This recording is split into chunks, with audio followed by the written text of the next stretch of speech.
certain events that took place in my life leading up to college that directly impacted college. So when I was heading into high school, my dad was within a week simultaneously diagnosed with Parkinson's and cancer. And that kind of evolved into several years of pretty significant teenage rebellion. I kind of left my faith background, wasn't calling myself a person of faith in God, and you know, just was doing everything that high school kids do that they shouldn't do, whether it be going to parties and partaking in things that I was way too young to partake in, or things that were illegal, drugs and alcohol and all that stuff.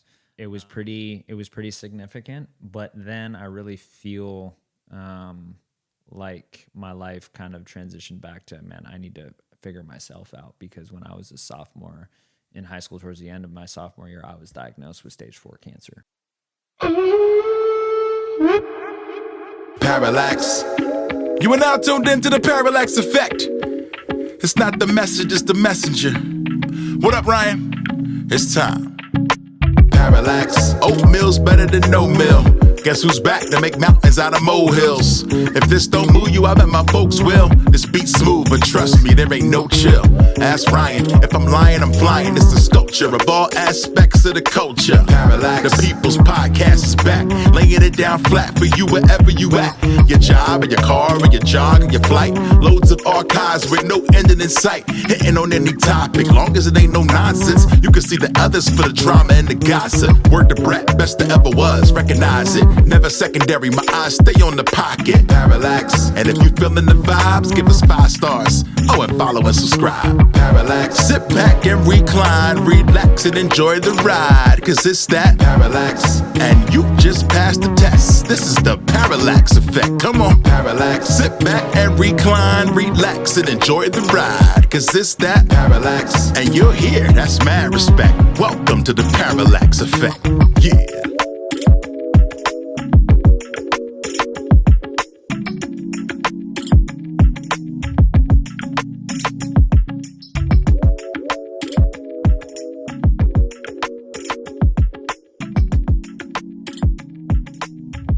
Now departing via Studio 7, this is the Parallax Effect podcast, where we continue to navigate through the shifting tides of perspectives. I am your host, Ryan Lavelle. We have yet another delightful show prepared for you, but first, as always, let me remind you that you can always find us and follow us on Instagram at Parallax Effect Media, on Facebook at the Parallax Effect Podcast, on Twitter at Parallax Effects with an S. Once again, that's Parallax Effects with an S. And also on TikTok, search RiloKen27 or search Parallax Effect Media. Also, please subscribe to our YouTube channel. The link is always in the show description, as well as on the bottom right-hand corner of the screen. We encourage you to please interact with us, leave comments, leave ratings, say hello, say anything to us to let us know that we can still involve and encourage meaningful discussion, as it definitely helps our show grow as we continue to progress into the future. All righty then, per usual, we're going right after it. Today's guest has a very enthralling story and will be joining me also in delightful sports banner in the second half of our show, so we'll be looking forward to that. Let's get after it. He is a graduate of the University of Southern California. I feel like you're probably the 3rd or 4th graduate of USC that I've had. And being that I didn't go there, I got a lot of USC friends, so that must be a good thing. He is also a graduate of Fuller Seminary right here in Pasadena, California. He is an avid swimmer who has participated in so many competitions that he has now lost count. We'll get into that. He is a beloved Arsenal football, Green Bay Packers, LA Lakers, LA Dodgers, and of course, USC fan, albeit somewhat cynical at times. We'll get into that. And he is passionate about faith-based justice. So without further ado, let me welcome Bryan Quintas. Welcome to the Parallax Effect. How you doing, sir? I'm doing okay. Thank you for having me. And let me just say that I don't think there's such a thing as having too many USC friends. It's good that you know Trojans. That's true. That's true. The hometown team. I know a couple Bruins too, but it's definitely mostly Trojans that have been here on the Parallax Effect podcast. So we are a very USC friendly show, indeed. So thank you so much for taking the time to join us. Especially with I know your schedule must be jam packed with all the stuff we just talked about that we'll definitely get into. But we really want to start, and we kind of start this way with everybody, is just getting to know you a little bit of your backstory, any highlights from your youth, travels, experiences, different things like that to kind of led you to be the person that you are today. Yeah, so a little bit about me. I'm a local kid. I'm one of the few people that you'll talk to in Los Angeles that is actually born and raised here. Slight exceptions being traveled a lot for certain jobs, but was born in Pasadena, Huntington Hospital, then raised in Sierra Madre, California. And that's on the northeast border of Arcadia, northwest border of Arcadia, northeast border of Pasadena. So kind of nestled up in between there. And in terms of some formative events that took place in my life that actually shaped me to who I am today, I think, for people who especially know Sierra Madre and know the San Gabriel Valley, you definitely grow up in a bubble here. You know what I mean? It was a very privileged upbringing. I have to admit that. I didn't really, in my neighborhood or school, because I went to mostly private schools growing up, didn't really get associated to the outside world. I definitely lived in a bubble. But my parents made sure that I was associated, that I didn't live in a bubble. And they always tried to expand my association with things that many of my friends and peers weren't associated with or knew about. So my mom was in advertising for most of my life. And for about 10 years, she worked for two agencies that supported movements, socioeconomic or social enterprises that fought homelessness. And so a lot of organizations that she helped to market and build or fundraise for. And so, it would have been easy for that to just have been her career and not really show me anything about what she was doing. But she took me on numerous business trips where I got to experience and talk to and understand the life of people who live on the margins. And it really served to, at a very young age, destigmatize a lot of things that a lot of us think of when we see a person who lives on the margins or see a homeless person. And I'm grateful for that because, circling back to the present day, I'm actually going to start working in November at a job where I'm going to be a therapist for folks on the margins and homeless people. And so, unfit to stand trial, severe mental illness due to numerous levels of trauma. And so I feel like I can really source that back as a very early experience. Like my mom and I talk about it all the time. It's like I've come 180. And I'm back to, or not even 180, but like 360 really, back to where my earliest associations as a young kid started with the community on the margins. And then I think another thing that's made me passionate about justice, and this is kind of takes a little bit of a hurtful bent too, growing up in private schools and stuff, and being a first generation American on my dad's side, I got to experience that not everybody is okay with you being different. My family's from Argentina, so most of us are racially white, but I became associated with a lot of folks who, such a homogenous environment that I was made to feel like, well, you might be white, but you're not the right kind. You're not the right kind of white person. And was made fun of a lot in my youth because of where my family was from. A lot of xenophobic comments, a lot of ethnically insensitive comments. That was I experienced racism, xenophobia at a very, very young age. And it was hurtful, but at the same time, as I'm the type of person now that stands up for those types of things, I feel like all those things happen for a reason. Like I said with the first story, right? I can actually tell people, well, no, this isn't something that you just don't see or only hear about in certain ways. This actually happens to people. Let me share with you about my story and how I was made to feel as a person who was, different in a mostly homogenous environment. And like I said, everything happens for a reason. So those are two main things that happened to me when I was growing up that really helped to direct where I presently am. Yeah, and let me follow up with the second story of some of the things you experienced being made fun of, being bullied as a youth. Before I jump back to the first, what were some of those things that were said to you? Do you remember those things? Sure. What was said? I mean, if you're okay with the directness of what was said, and stuff like that, and the candid nature of what was said. I mean, I was called a wetback. I was called a beaner every day.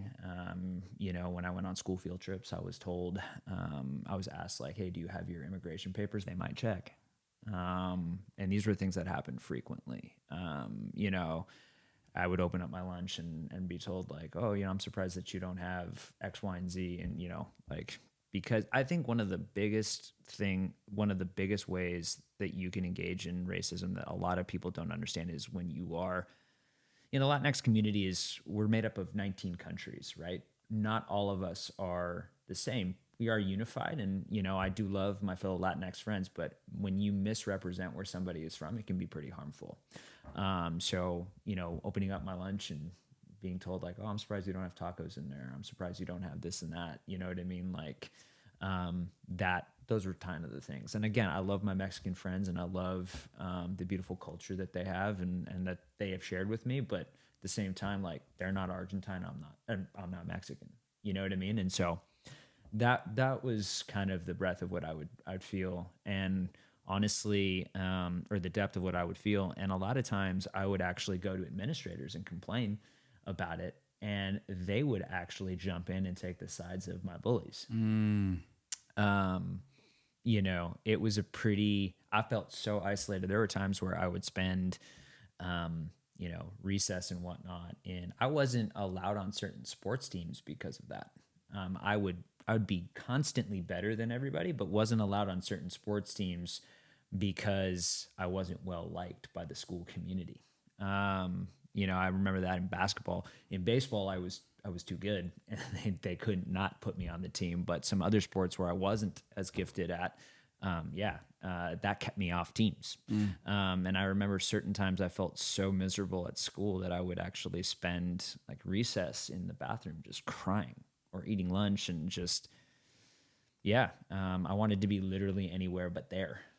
I don't remember much of what happened in high school in that regard, but I went to what was called like a feeder school to which school was that? Maranatha High School. Maranatha, that's right. Yeah, okay. Maranatha High School. Mm-hmm. So I started out at a feeder school and then went to Maranatha, and I was like, well, I'm going to be going to school with a lot of these people that bullied me. If I'm going to survive the next 4 years, I have to learn how to deal with this. And I don't really remember anything that happened there, and I actually was able to develop thick skin, and actually a lot of the people that made fun of me became my friends.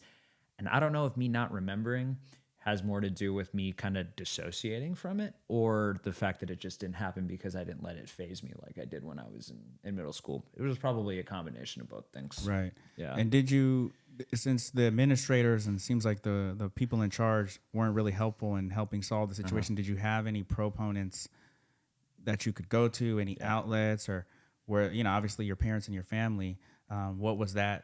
How did you? So my family didn't, so my mom's American, and because a lot of Argentines are actually like European descended for reasons that are actually pretty brutal, and we have our own issues, and I definitely know why most Argentines are not really viewed of in a positive light, because we have a very bad history in that country. That aside, because of that, my dad never really experienced anything, and so he didn't understand. and neither did my mom. So nothing really happened on that end. And so, because they weren't really capable of understanding, they weren't there. And to some degree, they thought it was playful too, and that I was just too sensitive. And in terms of peers, not really. And in fact, one of the reasons that, I actually care about the breadth of what,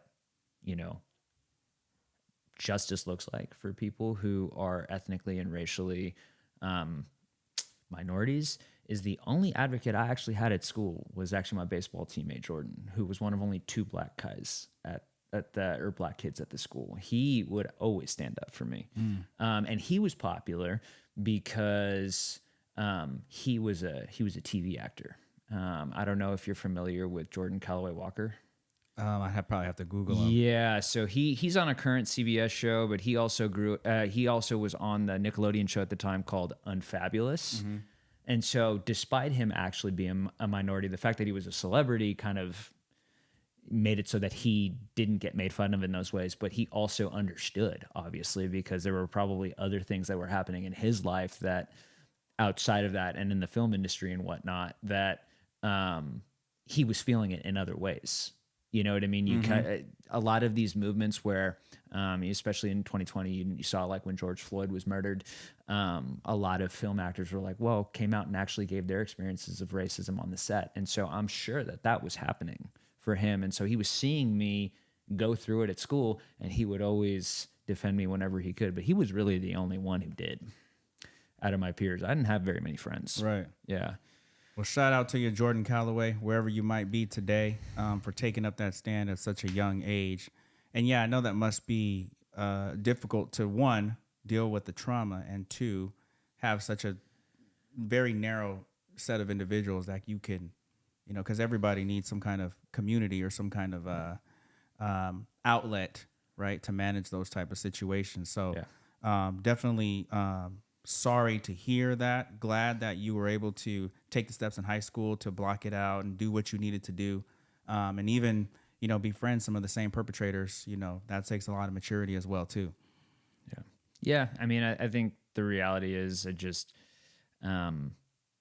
actually kind of worked twofold against me, too, because I became so kind of, in a sense, thick-skinned that I became a pretty insensitive person myself as a defense mechanism. But yeah, I mean, I really kind of at that time felt like I had no choice. Mm-hmm. You know what I mean? Like I needed to do that, or your environment kind of molds you. Yeah, it just molded me into that. So like I needed to do it. Thank you for the compliment. But I was like, I remember as a 14, 15-year-old kid going into high school, I was like, well, I cannot have the next 4 years be as miserable as the previous 3 were. So yeah, I think I was sort of taught resilience at a pretty young age. Yeah, but you were also taught the way not to be from your experience, right? And I think a lot of that brings you forward as we will move forward into your adolescence and up into young adulthood. Yeah. But I wanted to come back to some of the experiences with your mother, traveling, doing.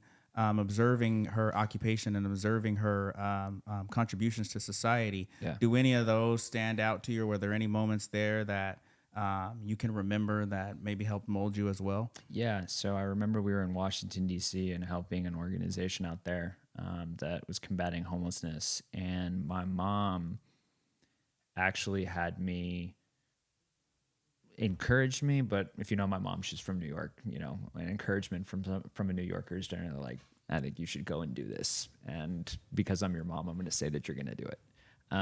Talk to a lot of the people in the program and, have dinner with them and actually spend the entire day with them, talking to them. And that was really a pivotal moment in one of the trips that I went with her, because that really served to destigmatize a lot of what homelessness was and people living on the margins was. Because I remember her asking me when we were back at the hotel, she's like, what was your experience like? Tell me about what you talked about with them. And I was like, we talked about sports. We talked about a lot of things that, I wasn't expecting. And she's like, what do you mean? And I was like, well, I didn't think, because I was like, what, 10, 11? I didn't think that they were into the same things that I was into. And she's like, what does that tell you about them? And I was like, well, that they're not that different from me. And she's like, well, that's exactly it. They're not different from you. They have been dealt a situation that at most times they had no control over. You know, whether it be deceased family members driving them into bad mental health, which I experienced later on in my life. I know I suffered from bad mental health because of familial situations that took place. And I realized they're not different than me. They were just not given, but circumstances beyond their control put them in situations that I saw them in. And the whole point is to help them rehabilitate so that people outside of, not rehabilitate, but recover. So people outside of those conversations like the one that I was having, right? You know what I mean? Obviously, everybody who works for those organizations knows this, but so that everybody can see it. You know what I mean? And so, and help support and combat, you know, I don't want to say bad luck, but unfortunate circumstances. Mm-hmm. You know what I mean? And so at a very young age, you know, I pass, you know, homeless people all the time now, living in LA, and I still remember those experiences early on, and, you know, try to wave and talk to them as much as I can. And because they feel ignored because everybody doesn't have those experiences or are willing to have those experiences where you start to realize that the person that's living on the bench next to you or sleeps on the bench like next to your apartment is actually very similar to who you are and has very similar interests and has a family and, you know, potentially was married, had kids, whatever. But not everybody knows that. Not everybody sees that. Yeah, I think as folks do with different groups, whether they're different ethnicities or different groups of people, the homeless person is always one person who is, if you give them money, they're going to go buy XYZ with it. So therefore don't give them, you know, generalizing, but this is something that if you don't take the time to get to know a group, and I'm not saying that the people who are homeless are a group of people, but I think that's how they're viewed. Mm-hmm. So giving that individualism back to them, some of those more involved conversations that you've had, like you said, they talk about sports, they talk about this, they talk about that. How do you approach, like how do you, you know, fight through that barrier that kind of society has created to see the individual in someone? Yeah, and I think you hit on a really important point. There's so many people, you know, and we live in a liberal bubble, but it's not really action-oriented, right? People say the right things. They don't necessarily always do what they say. And so I feel like you hit such an important point where you say, like, homeless people aren't a group, right? But they are othered. You know what I mean? They are othered by people who see them as a group of people that is generalized upon and not known. They're not seen as individuals. They're seen as people who don't work hard enough, try hard enough. You know. Yep. So many generalizations, so many negative stereotypes, and then all of them are just that. And that's just not the case a lot of times. Right. You know, maybe some of the time it is. Maybe. But you don't know unless you talk to them. If you look hard enough, you can find somebody that fits any stereotype that we put out there, right? But that doesn't mean that even a majority or even, you know, like a majority, it doesn't mean, it's like what I said about the Latinx community. Mm-hmm. Just because we all speak Spanish doesn't mean that we're all the same. Yeah. There's a unique part of what makes each of us an individual. And I think that is a great point too. Not to pivot, but viewing individual countries as that, you know, all part of the Latinx community, all part of the Latin world, that share a similar language, but have all very distinct. I think here in the States, because we have such a hodgepodge of cultures and ethnicities, and we're all, you know, from the United States of America, we're all, even the term Americans, I think, is a little too America is North and South America. So Yeah. Americans are stretched all the way across countries. But anyway, we tend to make these type of associations with groups of people. Yeah. So to give some of that individuality back and understand that there are some misconceptions amongst countries in Latin America, right? Yep. Yeah, absolutely. I mean, and then also just because, and I think the important thing to notice and to say here is, like, just because we're different, I think this country has done a very, very good job of trying to make everybody feel like we're the same. And I think the intent is okay, but the reality is, I think we should be seen as a people who are different but are beautiful within those differences. And that uniqueness makes each of our individual experiences and our backgrounds who we are and the good people that we are. I think it's like what I was saying about my experiences. When I was in middle school and grammar school and stuff like that, I was made to feel like being different was bad. And I think the converse response to that is like, let's all be the same. No, it's to understand that the difference is who you were made to be, and that there's beauty and, greatness in that. Yeah. And so kind of going back to getting back on the timeline, we talked about obviously your experience as a youth in the school system within your peers, and also experiencing valuable opportunities with your mother as well too. You get through high school, right? Mm-hmm. You put on that hard shell. You made friends with some folks who may have been unfriendly before, and now it's time to head off and get into the collegiate atmosphere, right? Sure. I see the USC hat. We got the USC paraphernalia on the hydro flask. We mentioned, obviously, everybody knows you went there for undergrad. Was it a straight shot to get there, or were there opportunities or decisions elsewhere? What happened there? So yeah, it actually kind of goes back a little bit to high school, if it's okay to backtrack a little bit, because it affects it, right?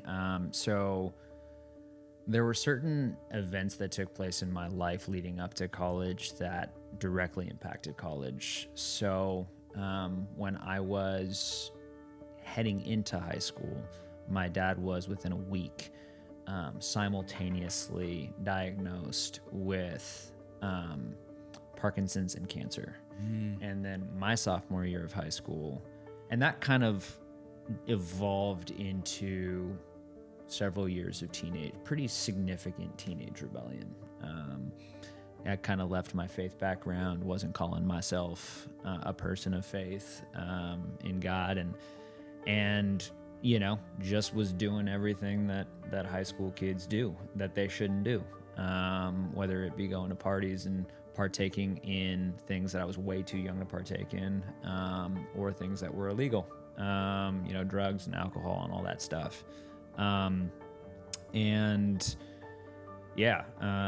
It was pretty significant, but then I really feel like my life kind of transitioned back to, man, I need to figure myself out, because when I was a sophomore in high school, towards the end of my sophomore year, I was diagnosed with stage 4 cancer. And high school then became literally about survival. You talk about a hard shell. It was not just surviving the 4 years socially, it was about surviving my life. Period. And so... What kind of cancer? It was large B-cell non-Hodgkin's lymphoma. And it was... My grades were very good prior to that. Like, my parents had no idea that I was engaging in rebellious activity, because my report cards would come back and everything was cool. I later found out years later. That my dad was like, yeah, I kind of knew this stuff was happening, but your grades weren't affected, so I didn't say anything. Which... One style of parenting, I guess. One style of parenting. My mom didn't know, and I found out that I ended up telling her that he said that years later, and, she was not too happy with that. Nor should she have been, honestly, but his opinion was, well, if he's going to learn eventually that these things are not okay. Because if I'm going to tell him that these things are not okay, he's going to figure out a way to circumvent it. That was his way of saying it. And to some degree, there's some validity there. Because he's right. I would have figured out another way to, if they put roadblocks, I would have, maneuvered around it. But yeah, when I was diagnosed with cancer, which I do directly connect back to those rebellious years, those things are not good for a young man to be indulging in when his body is developing. And so I don't know if there was a direct correlation there or if it was just genetic because of my dad. But that's sort of, I tell people all the time, I was heading down a pretty faithless path. And in some ways, cancer almost took my life. And there was a very dark moment in the ICU where I got sepsis with only one white blood cell because of the chemotherapy. It just totally depleted my immune system. And there was really no reason for me to be alive or having survived that, because there are perfectly healthy people who get sepsis and die. But surviving that and then surviving cancer, I knew that my life had a purpose, but I ended, and the fact that I was able to survive that, feel very blessed, and it helped to grow my faith, obviously. But at the same time, when I got out of high school, like the conventional journey to college wasn't really there, because I had gotten enough credits to complete high school, but my credits and my grades, frankly, were not where they needed to be in order to get into a competitive 4-year institution. And so the decision was made to go to a 2-year college or a community college. And so I was at PCC for 2 years. Pasadena City College. Yeah, Pasadena City College. Got 2 associate's degrees. One of them, and this is connected to later on in life, but one of them was in behavioral sciences. And then from there, matriculated to USC, spent 3 years there. And that was kind of my journey to get to USC. But in terms of the application process, when I was in community college, it's funny because I was reading through some of these questions.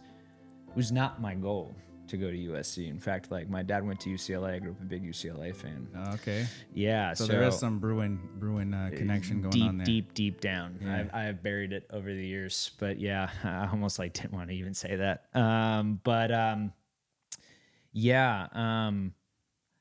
My parents also made a decision because of the life journey that we were on to start a nonprofit too. So money was short, a lot more so than it was when I was growing up.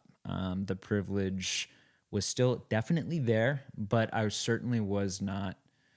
My family stopped having as much money. That's just the reality. There was a sacrifice involved with her starting a nonprofit that was dedicated to wraparound services to help those who are journeying through cancer.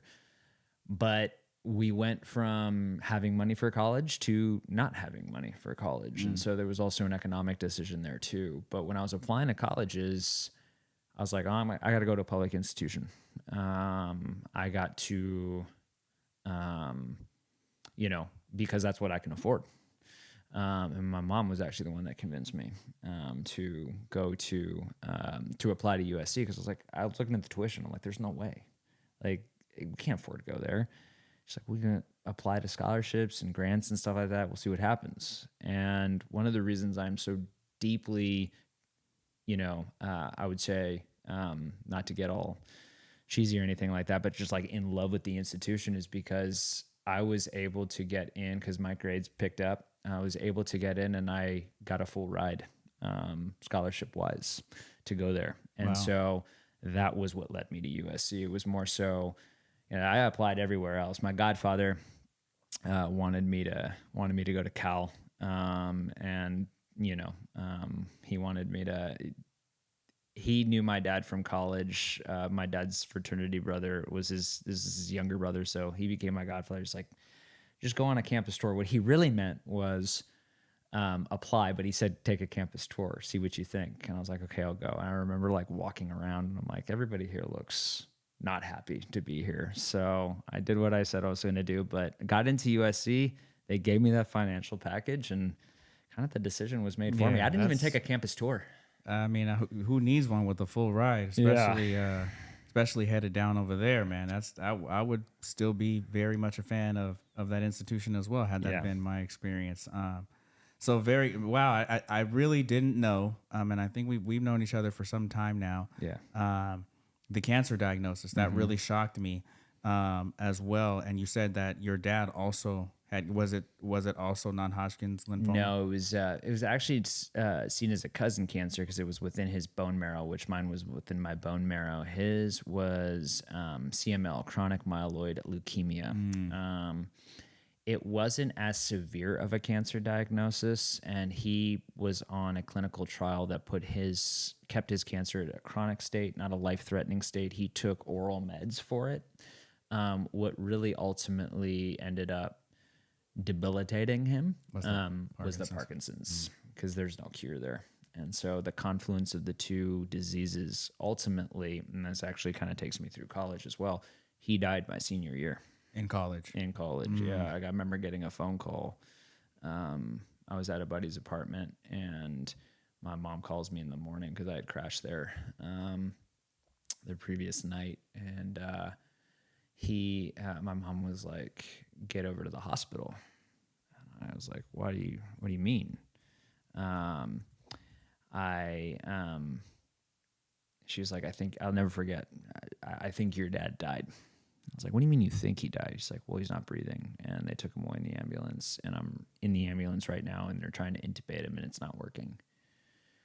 So I got down there, and he was gone by the time I got there. So sorry. That's the worst. I mean, obviously you've carried on, right? Probably dedicated some accomplishment to him, I'm guessing. Sure. But still very, very sorry that you had to get that phone call, that you had to have that experience. Yeah. But still a shout out to Mr. Quintas for everything you've done for the young stud Bryan over here, living living his best life in your memory as well too. But how did you that could have really derailed a lot of folks at a place like USC, where I'm pretty sure obviously studying and applying yourself to your given major and occupation was paramount. How did you carry on?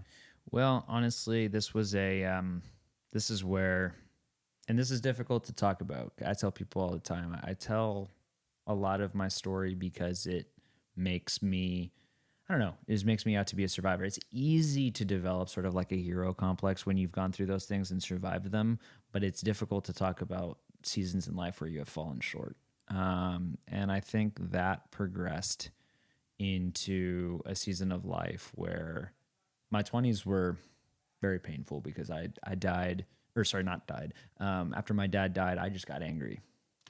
I grew up in a tradition that really didn't value mental health. And so, yeah, you're right. USC is a very rigorous environment, very competitive environment, but it's also an environment that is, there are a lot of distractions that can kind of self-medicate you. And so definitely got involved with, party culture and stuff like that. I'm not trying to villainize that at all, but when you're using those atmospheres and those scenes, and I already had a past in that as well, to escape, that's when it becomes a problem.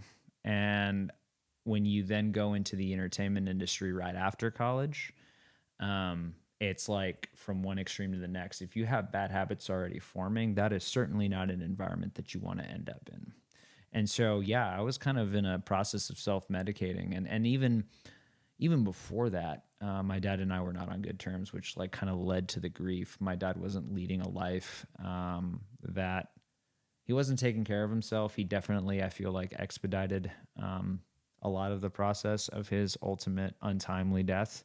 Although he was sick when it actually happened, was a surprise because he ended up dying of bilateral pulmonary embolisms, which it gets you right away. A lot of times, particularly if you're in poor health. People survive it if they are in good health, but most people who are in poor health, which are the people who end up getting inflicted with or succumbing to it, it's because they're in poor health. And so I definitely do attribute some of that. And he died when we were on very bad terms. with one another. And so you mix that together, and my parents' marriage was complicated because of that as well. There were a lot of marital issues as well. My dad died with my mom also mad at him as well. And so, yeah, I just got angry, man, and kind of spiraled into a season of life in my 20s from the age of like 22 to 29-ish, where I was just, seeking after the wrong stuff. And so it helped me get through school, but was it the best thing to do in order to get through school? No. There's a lot of, that was a dark season of life. And it kind of culminated with an ultimate realization when I was living in Indiana, where I realized I got to stop drinking. I got to stop partaking in these things. And I actually need to go to counseling myself. And that is actually when I started receiving mental health care myself for the first time, which ultimately helped to sort of plant the seed to some degree that led me to go back to school.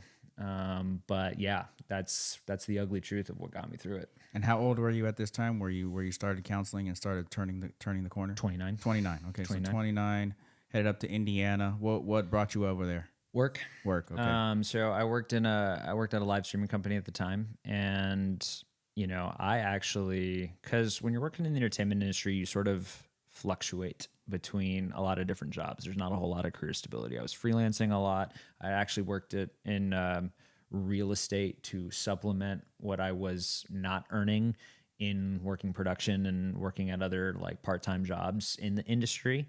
But ended up working at a live streaming company, getting that job when I was like 26, 27, and I stayed there for quite a while. And again, part of the self-medication and escapism to some degree. I wasn't really loving life. I look back now and I realize that part of my reason for wanting to escape was because I was trying to escape my problems. It got to a certain point where self-medication wasn't working, so I just needed to leave. My friends and I all kind of went through this phase of like, we got to get out of California. So I was legitimately applying to jobs within the industry. It was really hard to find, but the USC network got me there. The founder of the company I ended up working at went to USC, contacted him through the alumni portal, and he's like, yeah, sure, of course, fellow Trojan, I'll hire you. You have experience too. But in that job description, I was looking for jobs that were going to necessitate me traveling. And eventually, as part of this job, it was implied, but not necessarily something that people, because it was a startup still. You don't really know what you're doing at a startup until it happens. But it was implied that it was possible that travel was going to be a lot of it. And so I ended up moving to Indiana because they wanted to open up an office out there. They pitched the idea to me. They're like, yeah, all your expenses are going to be paid for, and just go out there. I'm like, cool. And so, but I ended up feeling even more isolated, feeling a lot of the stuff that was happening internally and was reflecting on that, but was not, I wasn't dealing with it in a good way. And it actually made me spiral even further. Going down that further path, right? Being out of state, was that necessary to bring you back? I think so. I think so to some degree because, when you make a series of bad decisions, which I did out there, all involving, first it was alcohol, then it was, unhealthy relationships, when you don't have the accountability of your friends or your community.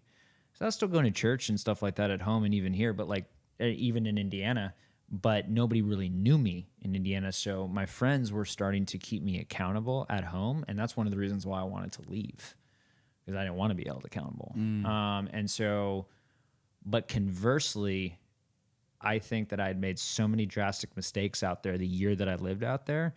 That isolation, to your point, did help to bring me back, because when you are alone in those environments, you do end up looking at yourself in the mirror because you're the only one there. I kind of have this theory, we throw out terms, phrases, maybe like rock bottom, right? And that's just not just the finisher from Dwayne "The Rock" Johnson in WWE. But I think in essence, like when you've hit rock bottom and they say, you know, that's the worst, whatever situation, position, Yep. you only have one direction to go. Yep. So I think that folks who are kind of going down a spiral but still have further to go are typically in a worse situation because you're kind of skating around. You haven't really hit the floor yet, so to speak. Sure. And sometimes it takes that. And I'm not, it sounds like I'm advocating for everybody going straight to the bottom. I'm not, but I'm just saying that in some situations where like you felt like you stayed in California and you were still spiraling downward, but being held accountable, it can get worse. I don't know. And then you find yourself in a situation where there's no one to turn, no one to look at but you. Yep, exactly. And I think for some people who are obstinate and stubborn, which I am, you need to hit that floor. And so, yeah, I was out there from 2018 to 19, fall 2018 to fall 2019. And that was a big wake-up call. Well, Bryan Quintas here on the Parallax Effect podcast. Thankfully, kind of made a rubber, was able to bounce back, did not stick to the floor when he hit it. I want to try to, get a little bit more uplifting now that we've this is a very important story. I'm very, very glad you told it. And thank you so much for sharing it with us. Yeah. But to kind of offer a little bit of inspiration to the audience on that you're on your way back now. Yeah. You've made the decision. I'm going to go to counseling. I'm going to seek the help. Yeah. I'm going to give up some of these vices that have kind of held me down for so long. And now you're on an upward trajectory, right? And that led for you to get to Fuller Seminary. It did. And how did that work How did that out? matriculate? Yeah. Okay, so like I said, I stopped drinking for about a year and a half. I think that some people that are in that spiral with substances, can develop healthy habits within that, and I was able to do that. But it took some time and some, like I said, counseling and therapy to end up circling back. It's one of the reasons that I choose to not drink certain things because of that season in my life. But in any case, counseling was really helpful to keep me accountable because I was telling my counselor things that I wouldn't necessarily tell other people. And that was really helpful to get out. And so that person, who I'm still actually seeing to this day, continues to hold me accountable. But yeah, I mean, what led me to Fuller? I was still working in the industry. I was still working at the job, and I just wasn't feeling fulfilled because going back to my cancer diagnosis, I felt led to do something impactful with my life. At first, I thought that was vocational church ministry, but as I got more involved in more social justice oriented ministry in college through the organization that I was a part of, I really realized that didn't fit into the context of church ministry because, like, here in the United States, we're very narrow on what looks like ministry.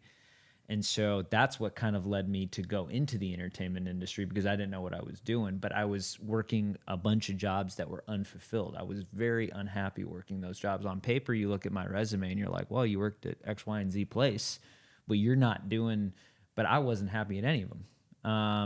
And at times I have blame the environment and some of the people I work with, but really it ultimately comes back to me. You know what I mean? Like I was probably was a difficult person to work with because I was never happy. When you're not fulfilled in what you're doing, you're not going to be a pleasant person to be around at work. And so as a result, didn't make many friends at work either because and that's probably why my company was like, okay, we'll send you on the road. But in any case, yeah, I mean, I got it all kind of came to a head in 2020 like it did for a lot of people, because I knew I was unhappy, but I didn't know where to go. 2020, kind of hard to be. I was about to get a promotion at that company, but kind of hard to be the director of on-site production when there are no events going on. So immediately I went from potentially getting a promotion to getting laid off. And like a total stubborn, obstinate person, like I said I am, I kept applying to jobs that just weren't there. And July 2020, and this again goes back to cancer. July 2020, I end up having a series which was triggering to me also because of my dad's death. End up having a series of blood clots all throughout my body, including bilateral embolisms in my lungs. Went to the hospital, had a resting heart rate of like 195.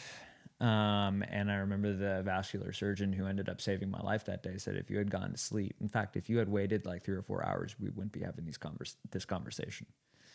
And, just was rushed into emergency surgery, and was in the ICU in the middle of COVID for, unvaccinated, remedied COVID, for a week and a half. And it was in that moment where I couldn't walk because like my body was so weak from the whole situation. I actually had to go home and relearn how to walk. Really? But did you need home physical therapy? I did. Yeah. And so, it was in that space of time again, like when you're in that type of isolation, like I was in Indiana, you are left to really think about what your life is. And I remember going back to when I was 16, I was like, my life has got to diametrically change. But I was 30 at the time, and I was like, am I too old to pivot at this point? Because I've had this whole career, and I have all this experience. It's too late to start over. And I remember the chaplain at Huntington Hospital, again, kind of full circle. That was the first time I had actually been in that hospital since I was born. Right. Not a good reason to go back, but no, not a good reason to go back, but it's again kind of a full circle moment. Chaplain comes in because is a friend of a family member, and talks to me. And obviously, as is my way, I wanted to be inquisitive about his journey. And he was just like, well, actually, I went back to Fuller Seminary when I was 30 to go to school. Or 31 to go to school. It was a change of career for me. And it was almost like an aha moment that I had with God. I was like, okay, I'm listening. And went back home and started to look at grad programs, but again, didn't really feel fulfilled in like pastoral roles. I was like reading the descriptions of a lot of these, programs. I'm like, this isn't me. And then I read Fuller's MFT program profile and description, and I was like, that's it. And applied there and a bunch of other places too. I applied to APU, applied to back to USC and Pepperdine, but for whatever reason, Fuller just felt right. All of my pastors had gone there. My therapist that I was currently seeing had gone there, and it was just like, I feel like God had highlighted Fuller for such a long time that was always going to be the place. Right. So that's what got me back there, and on the current trajectory that I'm on career-wise, it was, you hear stories all the time where 2020 really served to shift a lot of people's lives in vastly different directions, and that certainly was the case for me. Wow, man. A very important sign by speaking with the chaplain at Huntington Hospital and being introduced into Fuller Seminary, and that kind of changed your direction as well too, man. That is such wow. I'm learning a lot today. A lot today. Just life-saving, life-changing, life-altering conversation you had with the chaplain at Huntington Hospital. Point you to the direction of Fuller Seminary. I could just say, wow. I mean, that's really what can you really say? I mean, it's so again, another potential life-threatening, not even potential, definitely life-threatening situation ends up opening another door. Is it safe to say that? Yeah, absolutely, because I think it served to specify it, because I think after my cancer diagnosis and journey there, I felt called to do something impactful. And again, one's church, like vocational, traditional church ministry, just didn't fit my passions. I kind of just felt lost about where to go. And so I just sort of went in a direction that I thought that I should while I figured it out. And I ended up, in a very toxic headspace and emotional space and stuff like that. And that served to sort of bring me back and re-specify, because I had the time, like we all did in 2020, to actually think, pray, and just seek, okay, what does this mean exactly? Because I had time to think about it for the first time. So yeah, in a sense, like another near-death experience sort of served to, almost took my life, but it also saved my life, because who knows, if that didn't happen, I'd probably be here having a totally different conversation, still in that industry, not really feeling good about what I was doing. Floundering around a little bit. Pretty much. Yeah.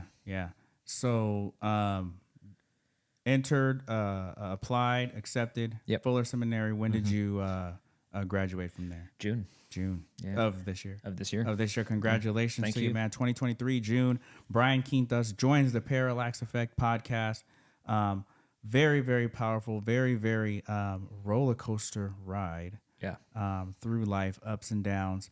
I'm very glad that things have, turned on the upside for you as well. And that's going to lead you just were mentioning starting a position later this year as As a therapist to the homeless. to the homeless. Yes. Yeah, deeply marginalized people. So not just homeless, but people who just don't have a whole lot of resources, living in low-income housing and such like that. And so, and some pretty severe mental illness along with that too. So yeah, that's what I'm going to be doing. Right, connecting the full circle that we painted to start off this episode.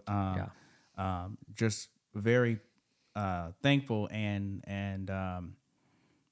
inspired hearing your story and hearing and just Thanks, man. like I like doing this too because like you and I have had plenty of pretty cool, pretty important conversations, but I didn't know any of this. So thank you so much for sharing your story. Of course, man. Yeah. Thank you for hearing me out. Of course.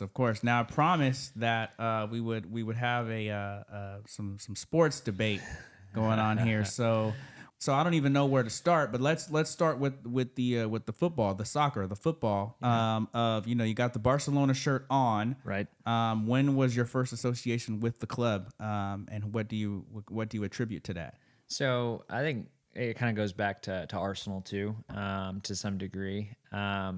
Yeah, growing up in the United States and particularly being, made fun of like I was, I didn't want to associate with association football at all because, that put an even greater target on my back. So I was like, I'm going to be the one person in my family that's not going to like it. And I remember going to an MLS game or MLS match at the Rose Bowl back when the Galaxy played there.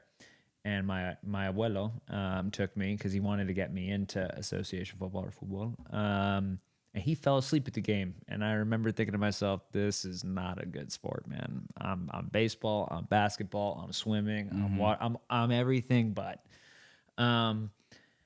But that kind of changed one day years later, actually nearing the time that my grandfather passed away. A lot of people don't remember this sports channel because it's recently become Bally Sports, but Fox Sports Net back in their early days, like I said, a lot of people don't remember, but they actually had a deal with the Premier League. I do remember that. Yeah, like way back. And so The English Premier League. Yeah, the English Premier League. And I remember because one of the reasons I speak Spanish is because I spent a lot of time with my dad and his family. My mom's family, we were very disconnected from them when I was growing up, on the other side of the country. And there was also some tension there.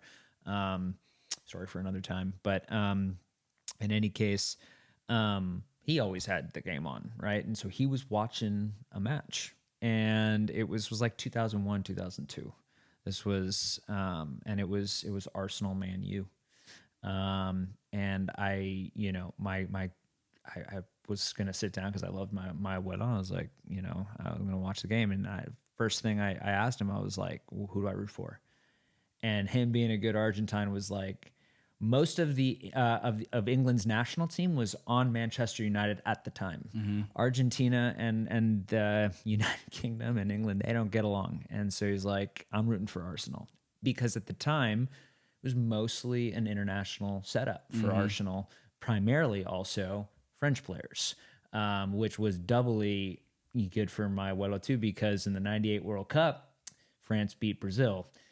Argentinians don't like Brazil either. And so it was a natural fit. And so I was just kind of like... enemy of your enemy is your friend. Exactly. And so I was like, okay, I'm an Arsenal fan for this game. And then I remember watching the game. And it was like nothing I had ever seen before in my whole life. Like the on-the-ball speed. It was exciting. This was like also like golden era for both clubs too, because you had Beckham and Scholes and Giggs and Roy Keane was the captain of that Man United setup. And then you had like Thierry Henry and like Manuel Petit and Patrick Vieira and David Seaman, and the captain was who was the captain of Arsenal at that time? Tony Adams. Tony Adams. That was his actual last season as captain. They call him Mr. Arsenal. So this was like really the golden age of both clubs, and I was just mesmerized. I'm like, this is a game that I'm unfamiliar with. This is fun to watch. This is not falling asleep in the Rose Bowl. This is fun to watch. And the player that mesmerized me the most, because he had so much on-the-ball speed at the time and was probably the quickest and fastest player in the world, because at that time, R9, Brazilian Ronaldo, had lost his pace because of knee injuries. Number 14, Thierry Henry, became my favorite player. Yeah. And so that was what started Arsenal for me. In terms of Barcelona, for the longest time, it's funny, a lot of people might watch this and laugh that I'm even wearing the jersey, because before I became more sophisticated in my footy knowledge, like I saw them as taking Messi's best away from the national team. Like he always, that rhetoric that was like he plays a certain way for Barcelona and then he plays a certain way for the Argentine national team, and he left the national setup on multiple occasions because of severe criticism and stuff like that. And of course, Arsenal would always clash with Barcelona in the Champions League, most notably in 2006 when we lost to them in the Champions League final. Year after that, Henry's gone off to Barcelona. Right.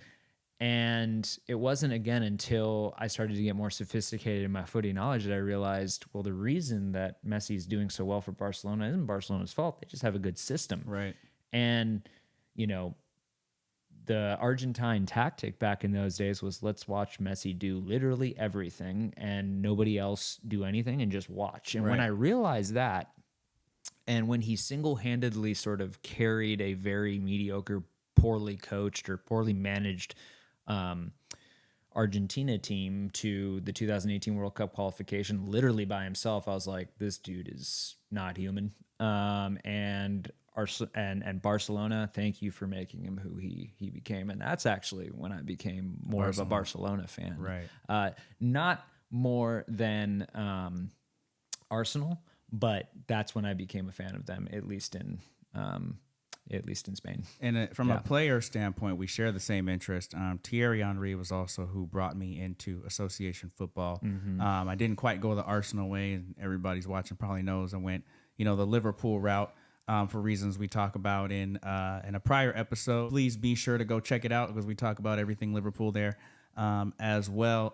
Or Go Shag the Footballs, Fearing is the name of the episode as well. But Thierry Henry brought me in. Just for the reasons that you stated. And then it was a very young Lionel Messi and Cristiano Ronaldo, which we're going to get into in just a bit, and the 2006 World Cup, where they were the showcase. You always got to find the youngster, and there happened to be two great ones at that cup, and, kind of identify them as the future, which was a very, very accurate prediction because they carried the sport. There's still a lot of great players that have been in that era, but those two are arguably the two that shine in their era. So Lionel Messi brought me in as well too, and we went to a Barcelona friendly here at the Coliseum, right? USC's stomping grounds, and Barcelona was playing Chivas Guadalajara, I believe it was, and it was like one of those things because the one guy we didn't talk about was that brought me into football as well as Ronaldinho. Ronaldinho played the first half, and Messi played the second half. So I can literally see, all right, one of the other individuals responsible for making me a fan of this sport, handing it off to little Lionel, as they say. So I became a Barcelona fan because of that as well, too. Yeah. So similar instances for sure.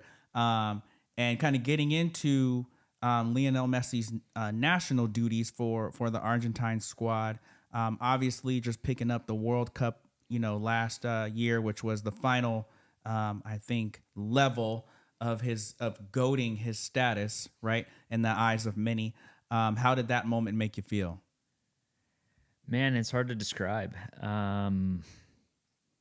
It's funny. I remember our mutual friend Zach were watching it, and you guys invited me to watch, and I was just like, I'm no fun to watch this with. I'm sweating bullets right now. It's not a good scene. And so. I remember like you guys were texting me and I was like, I don't think it's going to happen. Like the penalty shootout. But then when it finally did, particularly afterward, when they also panned to Andres Cantor, his call, I remembered my dad, I remembered my abuelo who are no longer here. And I just bawled for like an hour. Because they had experienced World Cup wins, obviously, but before I was around. But just tears of joy, but also tears of like, I wish they were here because they would have loved this and I would have loved to experience it with them. But I mean, you can get into a lot of the complications for a lot of Latin American countries at the moment. Argentina is certainly, part of that. And to know that a country that's not doing well politically, socioeconomically, finally had a reason to feel proud. Was also very moving. So yeah, just an indescribable joy. And I also tell people all the time, I've been very fortunate to experience a lot of my teams winning significant championships. This was for me the greatest because there's so many countries in this world. I don't know the exact number, but there's only, I think, how many countries have won the World Cup? I think 8, right? Can you name them all? Yes. Argentina, Brazil, Uruguay, England, France, Italy, and Germany. Brazil, Germany, Italy, Uruguay, Argentina, France, England, Spain, as well. So yes, a very small group, coveted trophy. Obviously, the most once every 4 years, the most recognized tournament in the history of the world, as well. And you kind of touched on it, but let me ask you, the win for Argentina and the kind of and Lionel Messi is looked at as a very family-oriented, a very gregarious individual. What did that moment for him?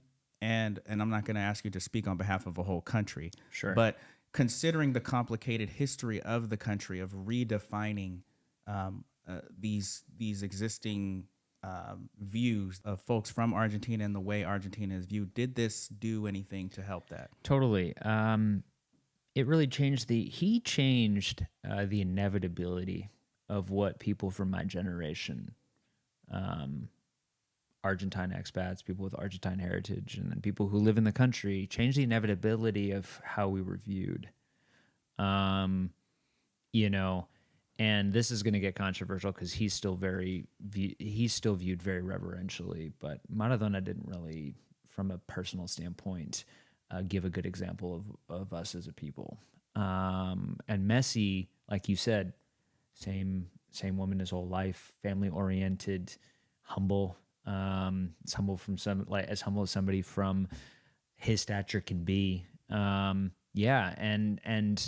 I kind of grew up, like I said, in a middle ground of not really being accepted by my Latinx friends because I was Argentine, but also going to school not being accepted by my peers. Mm-hmm. He changed that because immediately when I was, because I speak Spanish with an Argentine accent, immediately people were like, "Oh, Messi," and their faces just changed and started to smile and glow. And I remember one day when I was in high school, my friend Sean, who I was on a sports team with, said, because I was still pretty low, I wouldn't speak Spanish with people because I didn't want to be made fun of, but I also didn't speak Spanish with people who did speak Spanish because I didn't want them to make fun of me too. Mm-hmm. Defense mechanism. And so, but he knew that I was Argentine because he kind of he was one of the people who was like, "No, we're going to speak Spanish. You're going to do this." And I remember one day in math class, he was like, "Dude, have you heard of Lionel Messi?" And this was 2005. So this was still when Ronaldinho was running the show at Barcelona. And that was the starting point of literally everybody changing, at least in my sphere, their opinions of who we were. Especially because, it started to shed light, on the progress that Argentina was making as a country socially and trying to right the wrongs socially that they had. I wouldn't say right the wrongs because you can never right those wrongs. Change the tides, though. Change the tides, though. You know what I mean? Through social movements and through an awakened conscience of past events, which, we struggle to do as a country here, but other countries also struggle to do it as well. Right. And I think honestly, his example really helped that as well, because, you know, when you are a football superstar, you influence all of your people. Right. And so I think he, and then him winning the World Cup, back to your point, because the criticism, so my generation of Argentines for the most part has always liked him. The older always liked him. The older generation, because he never won a cup and was always kind of marginal at best for the national setup, never did. But now you have an entire country that is united. And I would say a majority do say that he usurped Maradona. Yeah. Which is, there's still a small faction that's like, no. Yeah. And some of that is going to attribute to, you tend to really, really hold on to the prime player in your era. Yeah. You know? And the folks that come after are always going to have to be because of the history, as well. So there's some folks that are going to hang on to Maradona, and that's fine.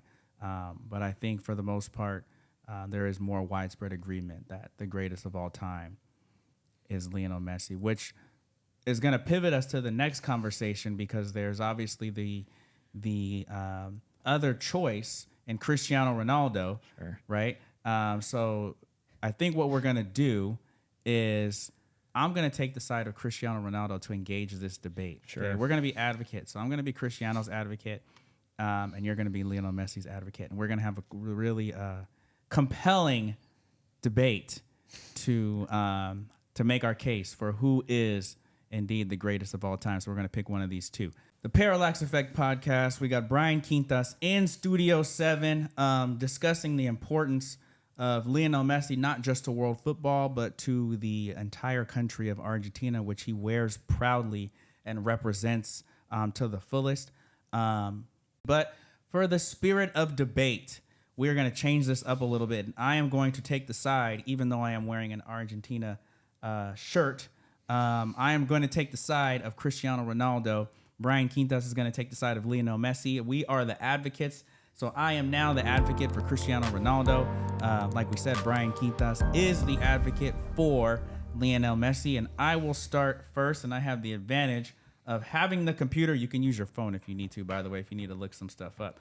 But let's start with the most kind of obvious low-hanging fruit, right, as well.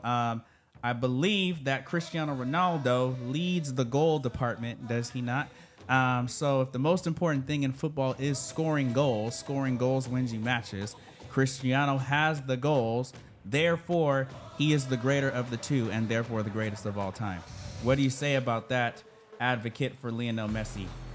So I think similar to basketball, there are certain players that can elevate a team by themselves, but I also think that it takes the true great players, or the true greatest players, to elevate those around them.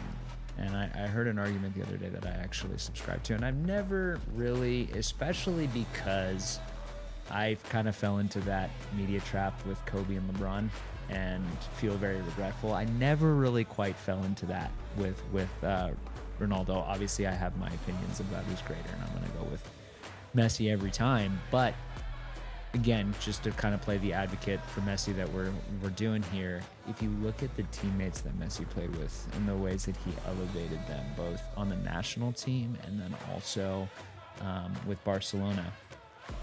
You look on the national team with Agüero.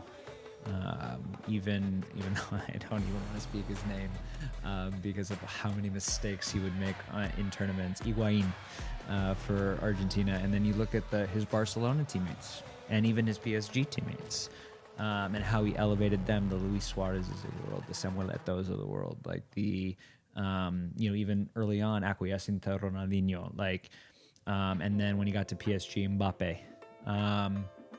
His list of legendary players that he played with that he also elevated.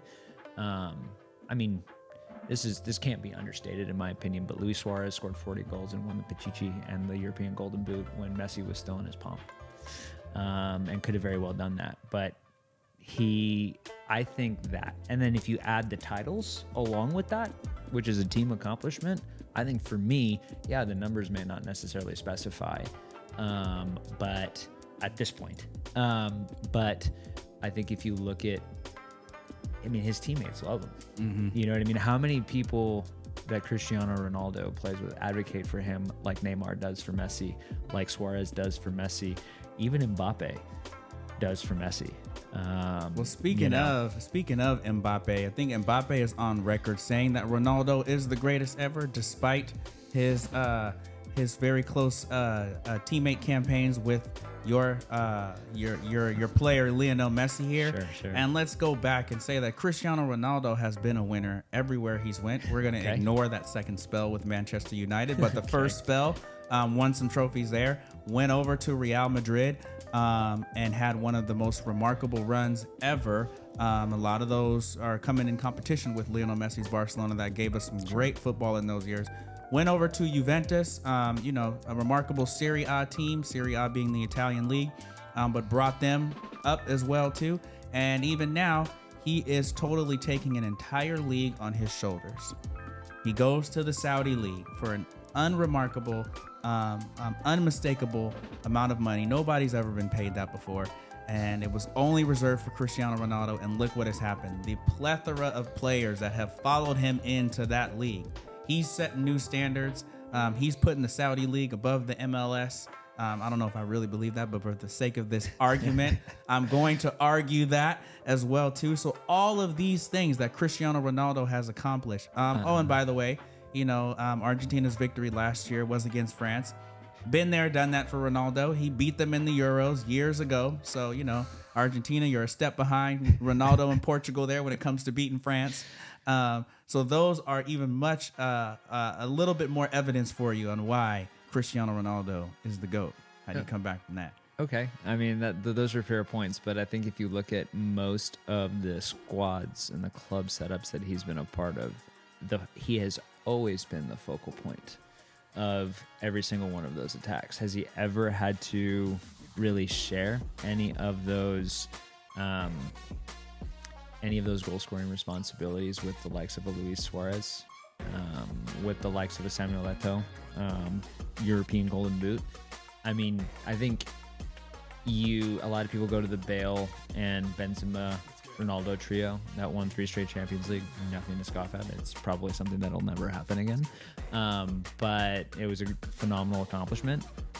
But as soon as Ronaldo left Real Madrid, Benzema became a Ballon d'Or winner. These are things that I look at and I say to myself, like, yeah, the accomplishments are there, but at the same time, did his teammates actually reap the benefit of playing with him? I don't think so. They reap the benefits of being alongside him on the pitch, because the star shines brightest, on the main guy, and it radiates a little bit, and they all got a little bit of shine. They all got a little bit of world prominence just from stepping on the same blades of grass. But you also talk about the fact that in the Euros in 2016, he played against France and they won in the final. A final that he actually didn't spend a whole lot of time on. Yeah, I was hoping you didn't have I was hoping you didn't mention that. Because he was hurt. Yeah, I was trying to slide that one by you. I know, but you mentioned it, so I had to bring it up there. He was gone. I think he only played about 20 minutes in that match. Yeah. And I have a really good friend from college who's Portuguese, who's an actual avid Ronaldo dissenter, which it's interesting to actually run into a Portuguese guy who is, because one of one, right? One of one. Yeah. I think like a party of one. He actually is a massive Barcelona and Messi fan, but obviously for the national setup, he claims that the only reason that Portugal won was because Ronaldo wasn't on the pitch, and you can't argue with the result. I mean, they won, and diametrically played better and ran the attack more completely. Yeah. As opposed to singularly through Ronaldo. And now if you look at the Portuguese national team, really should be run through Bruno Fernandes, but it's not, because Ronaldo refuses to retire. And look what happened this time when they voluntarily brought Ronaldo out of the squad for last World Cup, right? They came in scoring a bunch of goals. You seen what's going on, and then all of a sudden they take the GOAT out and the team falls, man. So even more evidence of why Portugal still needs the likes of Cristiano Ronaldo. As long as he is able and willing, put him in the 9, man. Put him in the 11. Put him in the 11. Well, you see what João Felix is now doing once he can spread his wings with the likes of a Barcelona. You give him the reins of the Portuguese national team along with Bruno Fernandes, and I think you're going to see another golden generation. Yeah, I mean, definitely a lot of stars that are yet to shine over there as well too. What do you think? What is your view? I know that obviously this is a very spirited debate along the likes of a LeBron Jordan type of situation, but both these players pretty much can be compared in the same era, so there's a more accurate and more poignant conversation amongst the two. So what are your views? Jump in the comments. Let us know what you think. Did I make a case for Cristiano Ronaldo, even though the listener already knows that the Argentina shirt is on and that I truly, but I gave it a great effort, I believe. You did, but the entire time I'm thinking to myself, I know what you really believe, though. I had to put it on. Put it on, but nonetheless, not taking anything away from Ronaldo at all. No, not at all. But just transcendent player for sure. But just some of the things that Leo Messi brings, and just we talked about the Saudi deal, right? But you can even a counter argument could be the deal that Messi got to come here to the MLS, right? Some Adidas. Got a bite out of the apple, got a part, a part to play in the MLS itself, right? Like David Beckham put together a phenomenal offer, and if not, we might have been seeing, part 3, part 4, part 5, or whatever part we're on of the Messi versus Ronaldo saga in the Saudi league. You know, absolutely. And I think it just, it proves that there's more disparity or not disparity. There's more parity. That's the word I was looking for. There's more parity in association football around the world because slowly it was becoming Saudi dominant with who they were buying, but Messi just decided to end that rhetoric. And what I think is actually kind of funny, and a lot of people don't know, but I know you do, he actually has a very, very lucrative multi-million, almost $1 billion sponsorship with the Saudi Bureau of Tourism. So he's actually already got a contract with the Saudis at the moment. But that's money that's hard to refuse, I suppose. Yeah, it's money that's hard to refuse. But I think that him deciding to actually take to borrow a phrase, take his talents to Miami, I think was a big statement. Good things happen when you take your talents to Miami. Yeah. We saw it a little bit over 10 years ago with LeBron. We're seeing it again with Lionel Messi. There's a lesson to be had there. Right. If Miami comes calling, pick up the phone. South Beach is hard to turn down. South Beach is definitely hard to turn down. But, NFL season has started as well. It's a little bit too early to tell who most of the front runners are, but we're definitely keeping a close eye on that as well too. We talked about the Green Bay Packers. We know, obviously big off season, the loss of Aaron Rodgers and then the subsequent unfortunate injury on the first game of the year for the Jets. But are the Packers in rebuilding mode or what? I think we're in the mode of seeing what Jordan Love can do.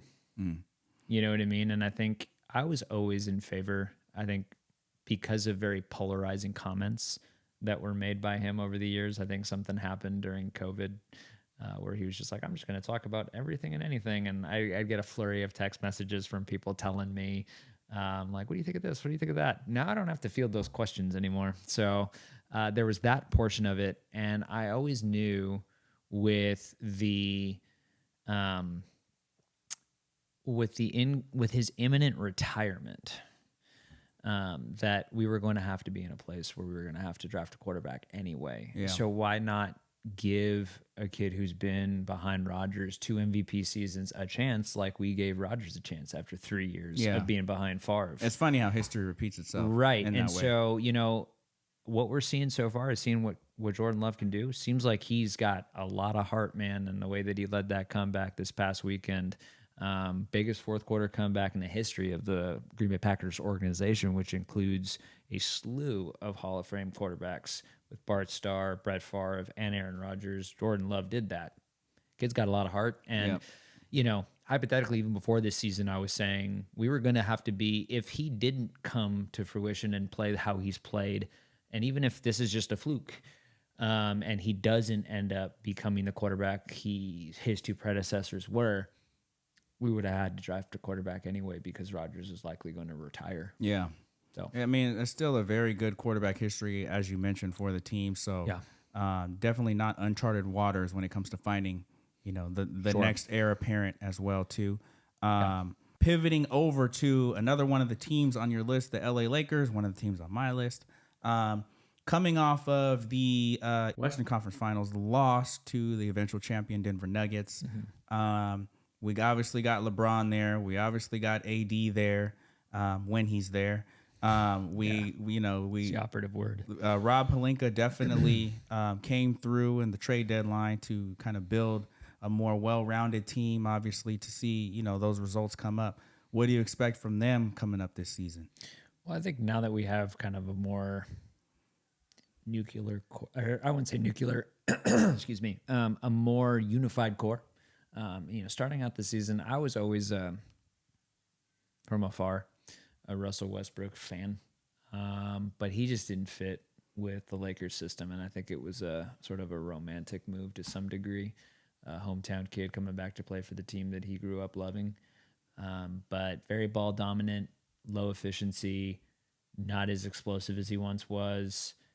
All the things that he was when he was MVP, triple-double machine, Russell Westbrook was not who he ended up being with the Lakers, and instead, it just didn't flow. There wasn't a close nucleus of players, and so. But then you add in, thankfully, that experiment, especially because we're always with the Lakers a win now. Pelinka knew because all of us were very upset. Very upset. Not condoning a lot of the comments that I would see on the now former Twitter, current X platform, but some of the things that were also said to ownership and Jeannie Buss, just kind of not appropriate, but also at the same time, you could see the discontent in it, and everybody could. And so he answered that. And thankfully, they also answered a lot of the inappropriate comments that were directed at Jeannie, which I think were completely uncalled for during that time.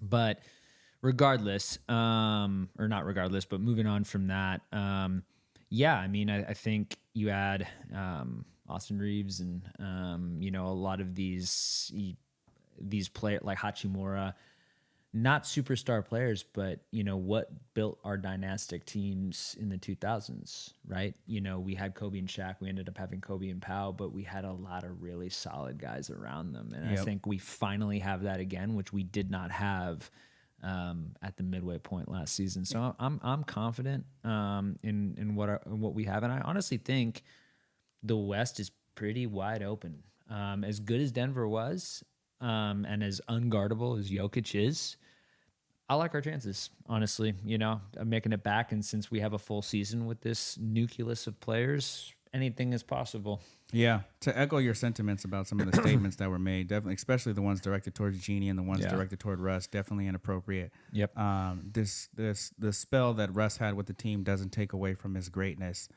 There's just basketball as a team sport, and sometimes individual characteristics don't quite follow through in a team environment. But having the expectation now from the team that was brought together on the deadline without, months and a full season to actually play together, because this does matter. I am also expecting great things, from this team as well too. Do I want to guarantee a title? I think that's a little bit audacious at the moment, because like you said, the West is wide open, but a series, let's say, with Denver now or potentially down the road, is going to be a little bit more competitive than it was last season. So we'll be looking forward to that. We'll have a lot more news in the NBA season as it gets a little bit closer here on the Parallax Effect podcast. Bryan Quintas is here representing with us. I want to get a real quick question about the Dodgers in, because that's another team on your list. Mookie Betts might finish maybe second in the MVP voting to Ronald Acuna Jr. maybe. But you know, are those two teams headed for the National League Championship Series? Yeah, I mean, it seems like a pretty, I don't want to say safe bet, but because Dodgers in the postseason very rarely ever or is. they're not. Yeah, Yeah. you know what I mean? Very rarely ever is. I think Dave Roberts, I've been a very vocal critic of his. I think he did a phenomenal job during the regular season, considering everything that happened and all the injuries, and obviously the what I believe should be the final straw for Julio Urias. Great pitcher, inexcusable situation with him. And so the way that we've been able to kind of, and then Kershaw being out for 2 months and all this other stuff, and the fact that we are going to end the season with the second best record in the National League, great. He's a great regular season manager, but when we get to October, the wheels tend to fall off. So on paper, I say that it's a pretty safe bet to say that we're going to be playing the Braves. What happens there, I don't know. It just depends. Play the game. You gotta play the game. I'm pretty, in terms of like the teams I'm cynical about, I would say Arsenal and Dodgers are top of that list. Yeah, and that was we were gonna complete the circle, the sports talk circle, by turning towards Arsenal. I saved the best for last. Sure. As far as fandom is concerned for you, we had the and you know I'm gonna kind of ask this or make this statement. Liverpool fans and Arsenal fans, not exactly a hated rivalry. I think there's a lot of respect there. There certainly is. Definitely learned a lot more about the culture that Mikel Arteta has brought into the team because of the documentary. I think it was on either Paramount or Amazon. I forgot which streaming platform. There's so many of them. But almost winning the premiership last year. A lot of people are saying, oh, they, coughed it up at the finish line. I kind of find that a little bit hard to accept because of the run that Man City just went on, and they were giving away no points. And what do you do when someone's steamrolling like that in the Premier League, the English Premier League, a very competitive league from top to bottom, so there's really no gimme games there. Somebody is always coming for you. But how is that in this season starting off, not a bad start, but coming off of that disappointment, how do you think the team is dealing with that? Well, it's difficult to see out there. I think Arteta is bold in his 11. Obviously, benching Ramsdale is Aaron Ramsdale. Yeah, Aaron Ramsdale is a big deal. I've been getting a lot of text messages about that, including from Zach, our friend. And I hearken that back to what he did with Aubameyang. He's pretty no nonsense, and I like that. Pierre Aubameyang. Emerick Aubameyang. Like,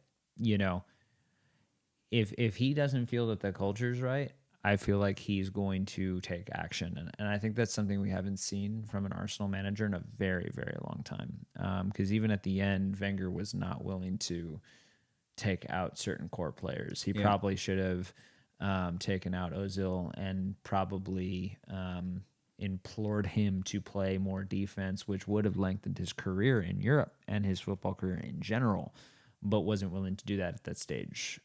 He definitely played favorites, which kind of helped to build a negative culture that persisted for quite some time with the likes of Unai Emery and like a lot of other folks. And so, but I still do see signs of him needing to build culture, because I remember, I forget who came out and said this. Our Ukrainian player, Zinchenko came out and said, when we had a sizable lead, because he had come from Man City, he had won a bunch of titles there, had said, I'm already celebrating now and I'm trying to get the guys to celebrate too. Yeah, the football gods can't stand that. No. And it came to fruition. I feel like that built a negative culture in the room. And kind of, an interesting situation, even as a mental health practitioner. Arteta probably heard that and was like, this guy's going through a lot right now because of what's going on back home. I don't know if I want to steal that joy from him, but I do think that there could have been a way to address it that I don't think we ended up seeing was addressed. So perhaps the Ramsdale benching was a culture move, wanting to build a more killer instinct in the dressing room. So yeah, I'm confident, but I'm always cautiously confident with Arsenal because it's been so long. Last Premier League now, if we come up empty-handed this season, will be 20 years. That's a long time. Mm-hmm. That was the Invincibles. Invincibles. Yeah, that was the Invincibles, and it's been a long, long time since that took place, and we've lost more players in this trophyless drought, this league drought, than we have gained them. And so we'll see what happens. I was having a conversation with a friend of mine who's an Arsenal fan the other day.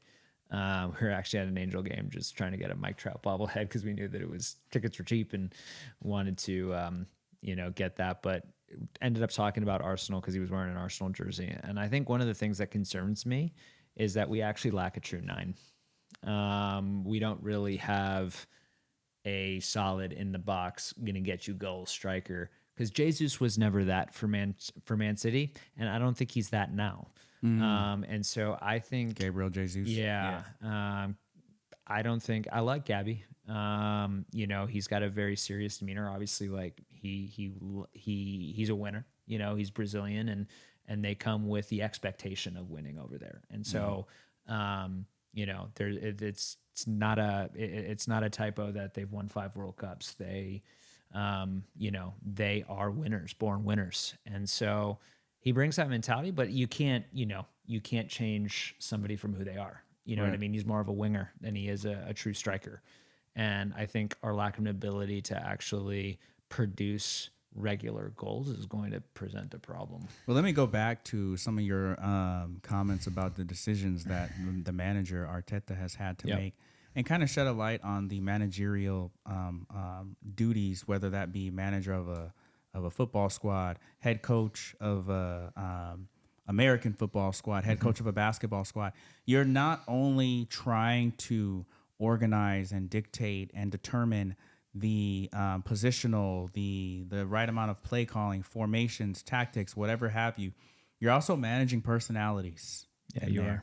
And not a lot of folks want to, run up and down the left side of the sideline if you ask them to. Not a lot of folks want to, go be a decoy in the paint if you want them to. Not a lot of folks want to, take on the lead block from the blitzing linebacker or whatever the case may be.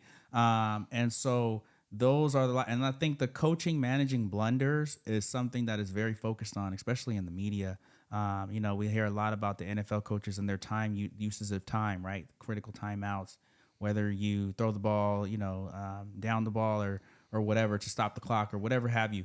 And I just want to, make that a little bit more clear for the audience to say, like, these managers, and you're managing, player contracts, which aren't really in your control.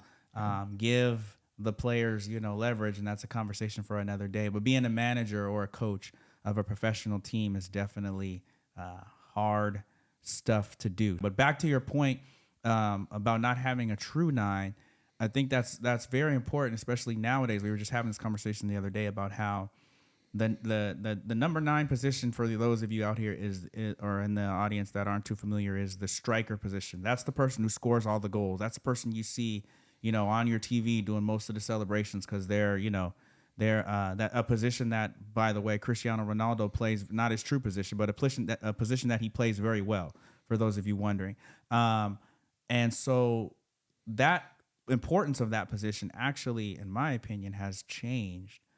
When you and I were coming up and getting into the game, it was the number 10 position. And the number 10 position, and usually these players wear those numbers on their uniforms sometimes, so you can kind of identify who they are. The number 10 position is the setup position, right? The Ronaldinho position. You get the ball in an attacking position, and you turn and you look to the people that are scoring the goals, and you put them in great situations.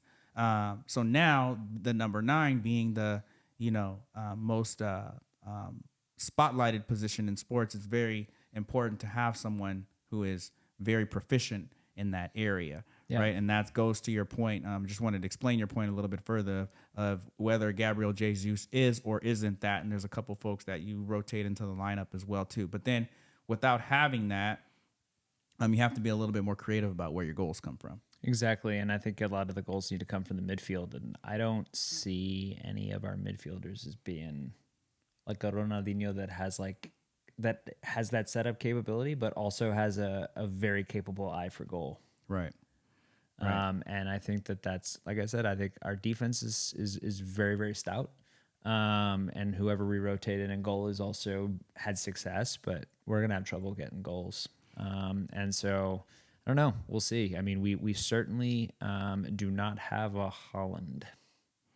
Not everybody does. No. And that was really put Erling Haaland. That's what really put Manchester City above the rest is how prolific he is at that number 9 position. That he would have been the perfect example. I don't know why I didn't think of that earlier. Yeah. As well, and that's what puts them above the rest. Well, even you guys too. I mean, we don't have a Salah either. It's interesting, but like you said, I also want to highlight just great phrasing when you had said, it's hard to be a manager. You have to manage so many things. It's like I kind of threw out the example of Zinchenko, right?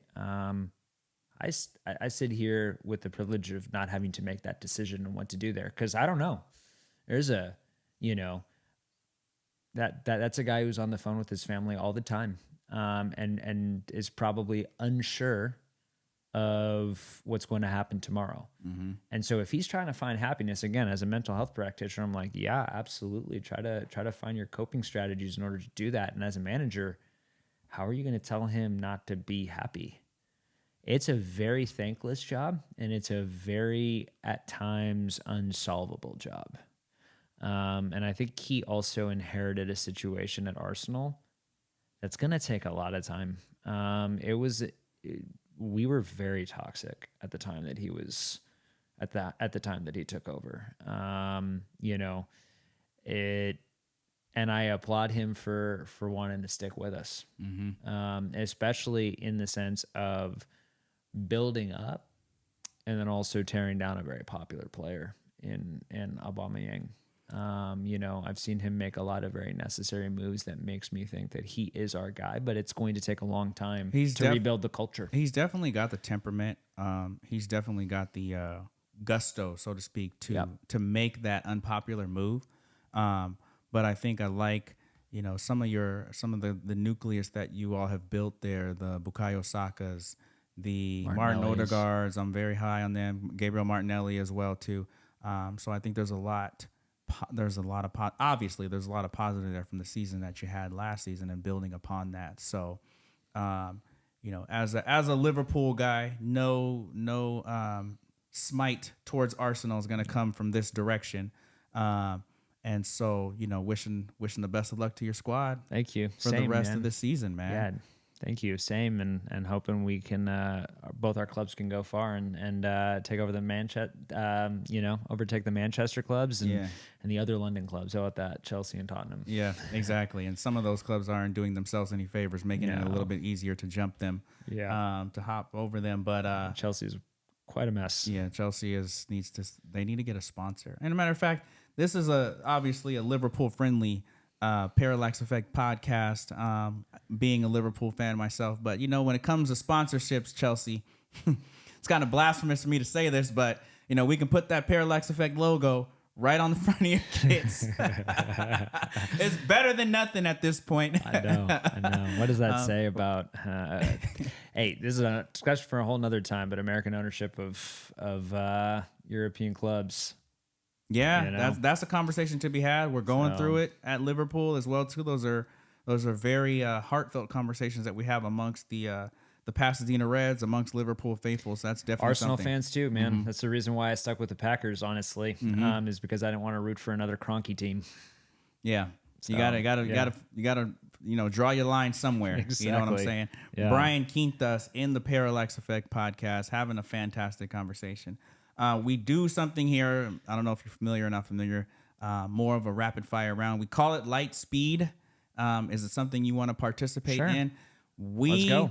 Are here. The Parallax Effect podcast. Bryan Quintas has chose to travel in Lightspeed. We're going to start that segment right now. It's very exciting. It's the talk of the town, so to speak. We'll start with this. Pasadena native, Sierra Madre native. Give me one Pasadena restaurant that is your staple. One Pasadena restaurant that's my staple. Hot Wings Cafe. Hot Wings Cafe, right there on Colorado Boulevard. Yep. Go ahead and get your servings. Actually, I'm going to go back. Chamo. It's a Venezuelan place that's like down Colorado. Give me the name one more time. Chamo. Chamo. Is it one? Is it right? Where is it at exactly? It is. It's like, it's sort of on the corner of like Lake in Colorado. Lake like in that, Colorado. yeah, Okay. Like, you know that big office building, one lake. Yeah. It's literally right across the street. I gotta check that out. I actually We gotta go. I'd love to take you. Yeah. Well, let's do that because Yeah. that one I missed my radar on that one. So let's make that happen. But Chamo. speaking of, we got the Venezuelan restaurant down. Now this is all of Southern California. Okay. Any Argentine restaurant that is your preference? You already know. Yeah. Mercado Buenos Aires. Mercado, in, man. In Van Nuys. I was hoping you would say that. Mercado Buenos Aires. First time over there for me was actually Argentina against Mexico, and I sent you some videos from that. It was such a in my opinion, probably the best next to being either in a staple place in Argentina or obviously at the match itself. The place was on fire. The food was phenomenal. We went back a couple months later and dined there as well too. Great wine down there as well. Nothing but respect. Nothing but great things to say about the Mercado out there in Van Nuys as well too. We kind of went over some not so pleasant things, maybe one of your worst moments at USC. So I wanted to give you a chance, one of your favorite moments at USC. Yeah. My favorite moment at USC. There were a lot of them. Can I give you two? Yeah. Okay. So first one, this is why I kind of wanted to reference Cal. Unfortunately, that history with the Bay Area teams is ending because with conference realignment, we're going to the Big Ten and they're going to the ACC. So Cal and Stanford. There's no more geography. Yeah, there's no more geography. Some make it make sense that Cal and Stanford on the Pacific Coast are going to be part of the Atlantic Coast Conference. It doesn't make sense. But there we go. In any case, some fun memories going up north. We call that the Weekender. My senior year went up to California Memorial Stadium to play Cal, and a friend of mine who I loved to get a rise out of, we went with the whole group up there, mostly because like she got so angry most of the time, but I wanted to play a joke on her that I had lost my ticket. And she got wind of the fact that I was playing a joke, and she said, "Oh, don't worry, man. I got you a ticket. I bought you a ticket." And meanwhile, she didn't actually buy me a ticket. She was faking me out. But I was so concerned that she had actually went out and bought me a ticket that I sold my actual ticket. Oh no! And so I was left with no ticket. I ended up finding out, and I was like, she got me real good. And I was going up and down the street. I tried to go to the guy that I had sold my ticket to rebuy, but he wasn't because he was a reseller. And so it just so happened that the area of the Berkeley campus that I was in, there was somebody who worked for the Cal athletic department that was hearing the whole situation. And Cal doesn't really have a big sports culture. And so, it shouldn't have been that surprising, but he heard what had happened. He's like, "Man, I have a bunch of tickets that I don't know what to do with. Here you go." Oh, saved you. Just gave me a ticket. And I had sold my ticket for like $70. And so if you're doing the math, I got paid to go to the Cal game, the Cal USC game. And I remember coming back and meeting up with a group because we're staying in different areas of the Bay, and we were meeting up for the game. And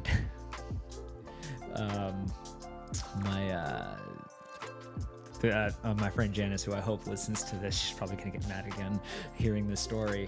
She's like, "So, I hope you learn to not mess with me again." And I was like, "Well, actually, I got a ticket." Right, it worked out. Yeah, it worked out. And another friend of ours like chimed in when he saw it, when he saw it and said, or saw what happened, and he said, "Yeah, Janice, I think he learned that he can actually get paid to go to a game." And she was so mad at me the whole rest of the weekend. But it's a fun story to tell. Second one, and the reason why I still to this day only wear gold colored shirts when we play Stanford. Also my senior year, Stanford was in their golden era with David Shaw, and this was when our Stanford game was near the end of the season.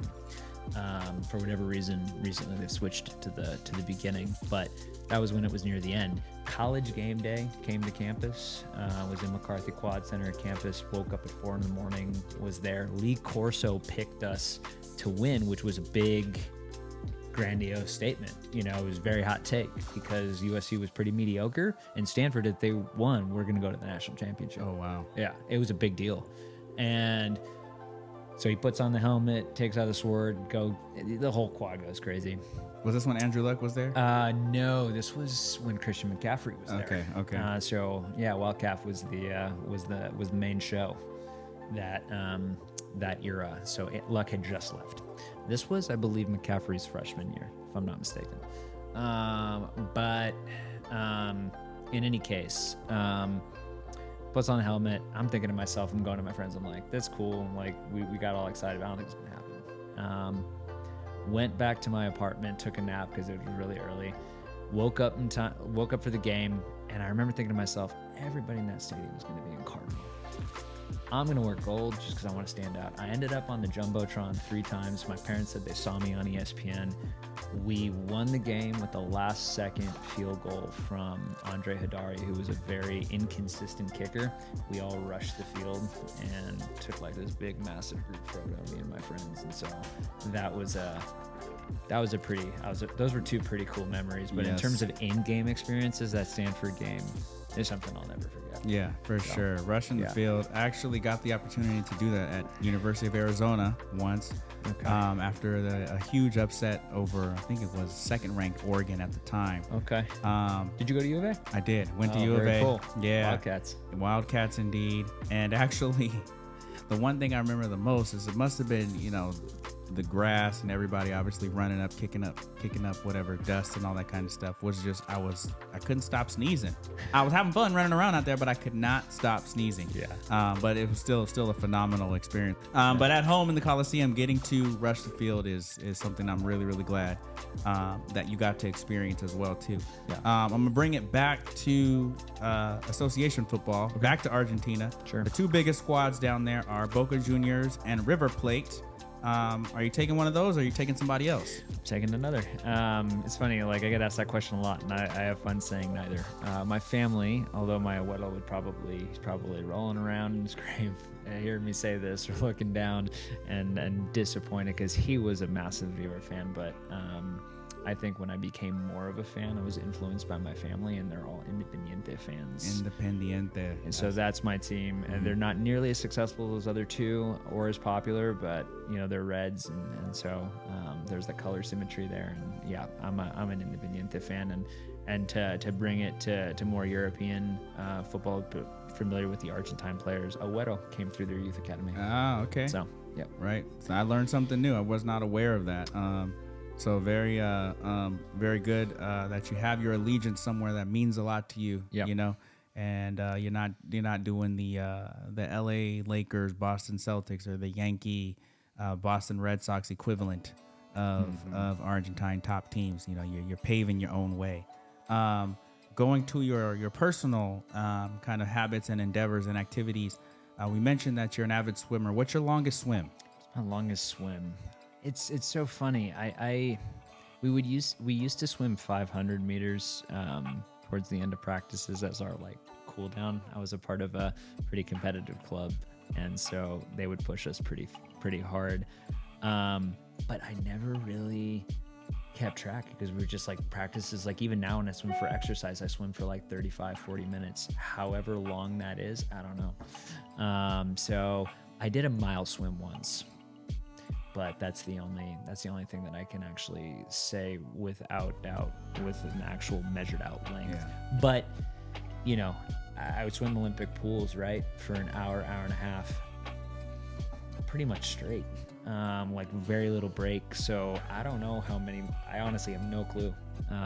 Those were probably much longer than a mile in terms of that duration of time. Wow, definitely something that I've never done as far as swimming that far is concerned. About 1 or 2 laps in the pool is good enough for me. So much power to you there, man. The next, probably the last question for you is, will you, and I say will you, but will we see Lionel Messi live here in MLS? I hope so. I was looking at those ticket prices for the bank, although it's not called that anymore. I think standing room, what was it, like $1,500? Yeah, it's getting up there, man. It's getting up there. Know somebody that knows somebody. We're not getting paid to go to this game. No, we're not getting paid to go to this game. We're gonna, we'll see. I mean, hopefully, I meet somebody at one of these alumni events that could score us some tickets, and in which case, you'll be the first person I talk to. We need that. We need that USC connection, man. My first guest, Sean Johnson, was also a USC alum, coined it as the University of Serious Connections.